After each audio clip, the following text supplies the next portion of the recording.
Good evening, ladies and gentlemen. My name is Duke Sloth, and we are looking at the newest patch in Smite, patch 3.7 Grim Weaver. This is the patch where Arachne gets her re-skin, and we'll first look at that. So this is a new base model. It looks pretty sick in game. I like it a lot. Really good. And she gets updated mastery skins along with them. We haven't actually seen the legendary one. The other ones look pretty cool. I think they are viewable on the Smite YouTube now. Moving on, we have new skins. We have Grim Weaver Arachne, who has completely new animations. The other animations are supposed to be new as well, but they don't look that different. These ones do, and they look pretty sick. The whole skin in itself looks really, really cool. Really nice visual upgrade. We have Hou Yi. Hou Yi gets an amazing skin. Kind of a bit like one of his older ones in terms of the style it follows, but really cool animations, all in black and red. Really, really cool. I like it a lot. Moving on to Nox. Hang on, what's the name of the skin? Grim Shadow Nox. I will now rename the skin to Grim Cleavage Nox, because that's what it is. Like, this is not even a boob window anymore. This is just boobs. This is like, might as well leave the jacket away. But whatever. Really cool animations as well. Little sad that the tentacles aren't actually used in the animations. They could have been used on the one to grab and hold the target. Well, you know. Probably a little too much work there, but really cool new animations. And new animations when you dash into someone as well, like dark red cyber space stuff. Really, really cool. I like the skin a lot. A little too much fan service, like, you know. And we got the Chunga skin, which it's a tier 2, and I don't like it at all. But, well, whatever. Some people will like it, right? And Hercules. Hercules gets his tier 2 as well, and that actually looks pretty sick. I think this is a really cool tier 2 skin. He has some changes in color and stuff, but the main thing is really that he's all metal, and I like that. I like that concept of like really changing something about the character in a tier 2, but still making it a tier 2. And we have Amaterasu's mastery skins. They look straight up amazing in game. Just really, really cool. Really nice color as well, so can't complain about that one at all. Things to complain about? No, not yet. New global emote, rest in peace. Pretty cool. Just floats up above the character. An avatar, whatever. A new ward skin, that's pretty cool. It's like a metal eye. Here we go. My favorite bit. Reported player notifications. Players will now receive a notification when someone they have reported had action taken against their account. This is really good because this really helps fighting toxicity. You will now know if you report someone if they did something. You will not learn who it is. It will just tell you a player you have reported has been banned for whatever. I don't even know if it tells you the time, but has been punished in some way, and that's really good. Really, really good change. I like to see like Harris going more towards that direction.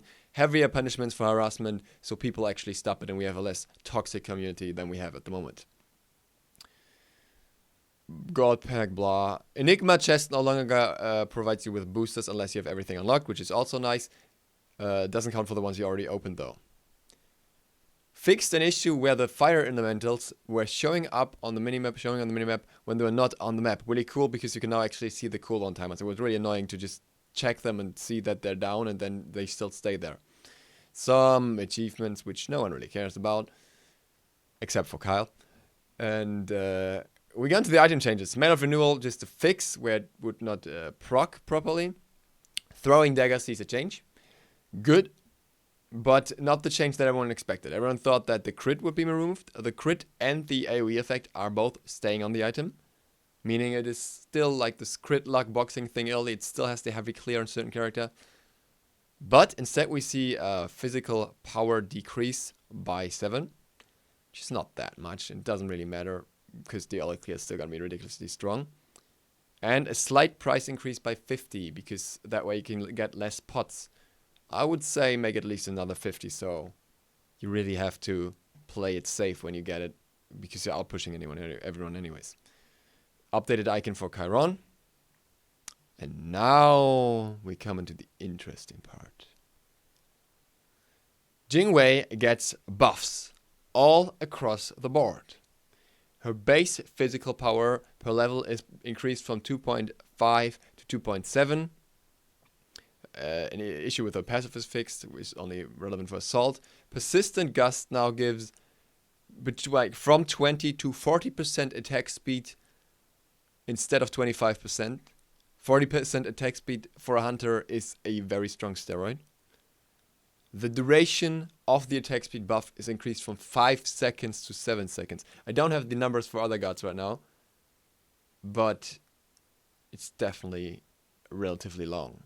It's pretty scary, given that Medusa gets a steroid for 3 freaking autos in comparison. And you know that Persistent Gust does a lot of other stuff as well. It knocks her up and actually makes her damage immune to certain attacks, while it shouldn't, according to the designer. It also deals damage, it also knocks enemy targets off, it also zones because it deals damage over time. And now it also gives a pretty massive steroid on higher ranks. Explosive Balls gets a fix. I'm fine with fixes. If something doesn't work the way it should, that's totally okay with me. Agility. Using agility from the ground now removes basic attack movement penalty for 3 seconds. Why? Why do we need this Hasten Fatalis thing on so many gods? If somebody has a logical explanation why we need that, then go ahead. It doesn't make sense. Smite is a skill shot game. Auto attacks slow you down. That's the way it should be. And it's stupid that especially the ranged characters seem to get more and more of that. There's no logic. Why does Sol have that? Why does she have that? Why does Kronos have that? Why, like, if they need that, then they can buy Haste Fatalis like everyone else. Thank you very much. Because especially melee characters, where it would make sense to maybe introduce something, don't have it. No fucking reason. And then increasing the buff while in use from air as well. Because you're not already stronger when using stuff from air. Because your Persistent Gust buff is for 7 seconds. Meaning, like, you have a total of 7 seconds of 40% attack speed. 6 seconds of basic attack movement penalty removal. And you get the explosive balls for 3 absolutely like 100% crits in an AoE radius. Cool. Why? Airstrike, increased damage, like up to 580 now. Slight increase, still it's long wind up, so it's not the scariest ability in general. But again, maybe Airstrike is the thing that should have been targeted here. Landing range is also increased, meaning it's an even better escape. So what does this mean for Jing Wei? Jing Wei is not a good boxer. She has not been a good boxer so far. She was never designed to be, though. She's designed to bully you in lane early on, fly back whenever she gets bullied, and do that for half of the game, be a major annoyance to you, and then eventually fall off. Still being a hunter, still being strong. Now she gets scalings on everything, she gets buffs on everything, and she's probably gonna be a good boxer. 40% attack speed is nothing to laugh at late game, especially when tied with a free Hasten Fatalis. This basically, if you combine this attack speed and movement penalty reduction removal, that is basically Hasten Fatalis. It's like, why do we do that? Is there a reason why she needs all that? She was underperforming a little bit, okay, because people have just started playing her, and you clearly need to make use of her kit. She's not a good hunter in dual lane. She's a mid lane hunter. She's a mid lane hunter. She pushes out the enemy in mid lane with her too, and she's gonna be rotating a lot, and she's gonna have that ultimate, so she's really hard to kill compared to others, and that's totally enough. Not every hunter needs to be strong in early and late game. What the Hyris. And moving on. Next, what the on the list? Nox. So Nox gets buffs. I'm gonna read the explanation here because Nox is getting a cooldown reduction on her primary damage and clear Siphon Darkness. Additionally, we're adjusting her potency in the mid and late game. Shadowstep now has increased scaling, rewarding Nox players for choosing to use this skill aggressively instead of just passively. While difficult to coordinate, dashing through an enemy into an ally, then popping out, has a lot more punch. Siphon Darkness. 2-second cooldown reduction. 2 seconds is acceptable, I guess. I don't see it being necessary. I know that Nox was underperforming, but Nox is also a hard to play character. with cooldown reductions is going to be very strong. Nox usually builds cooldown reduction anyways. But this is not the what the fuck part. The what the fuck part is what comes now. Shadowstep increased magical power scaling from 40% to 90%. And this is both the dash and the detonate, apparently. This means this ability gets 100% extra scaling if you hit it twice. If you go through someone and detonate out. That is 180% scaling in total. I don't know. Like, there are some abilities, I think, that reach these scalings. I think,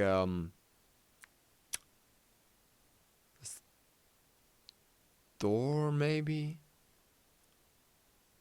Can't think of it from the top of my head. Somebody will definitely point it out in the comments. Congratulations, you get a cookie.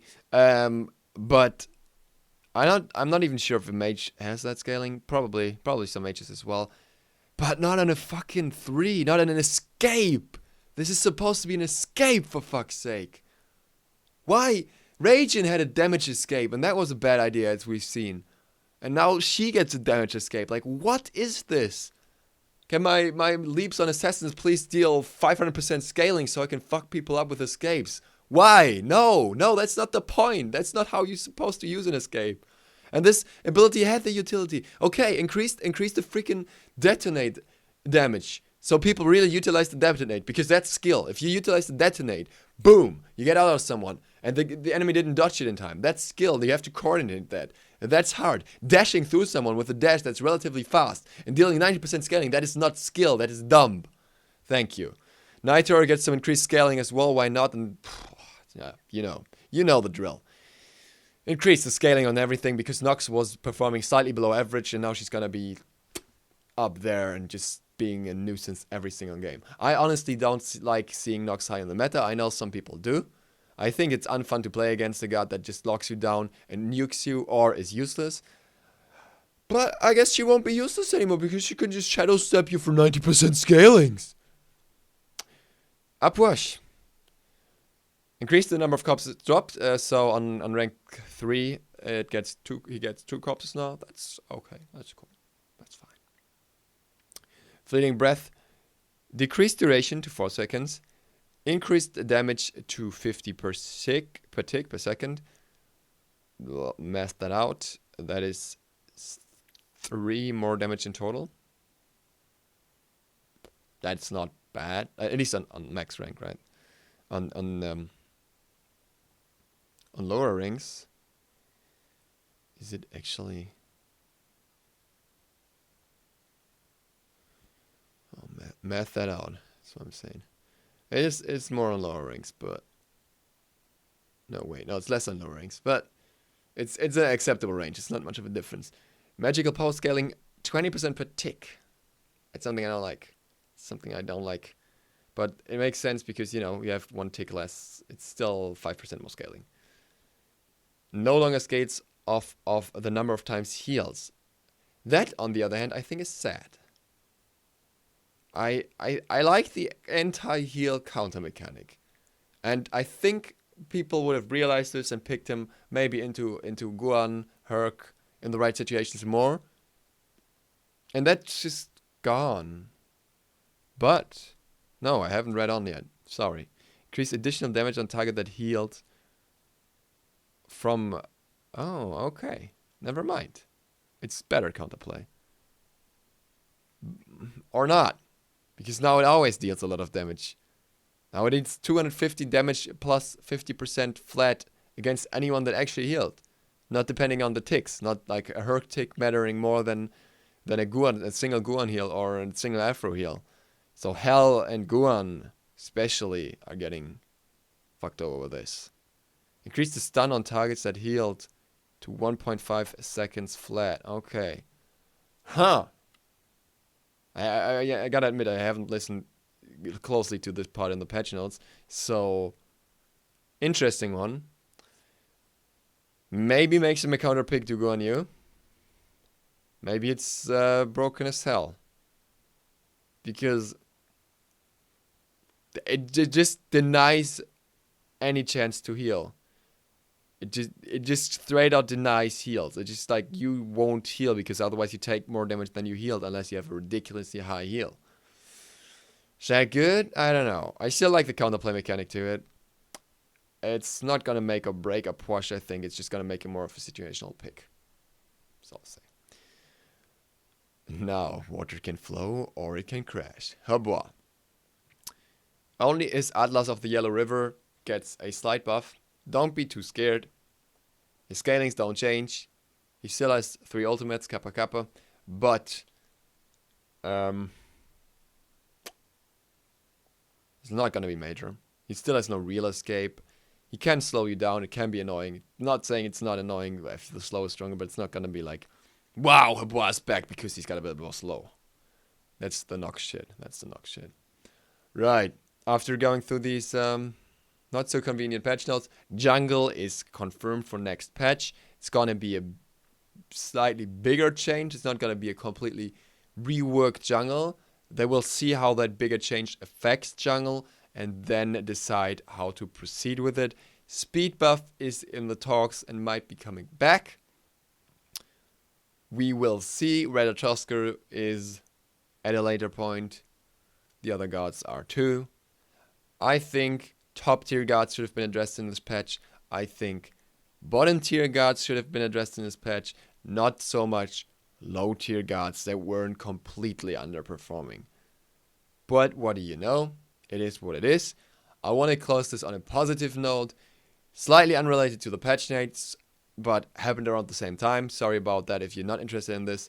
But from what it looks like, Allied might be in a better state than we expected. I don't know what exactly this tweet means yet, but we'll find out.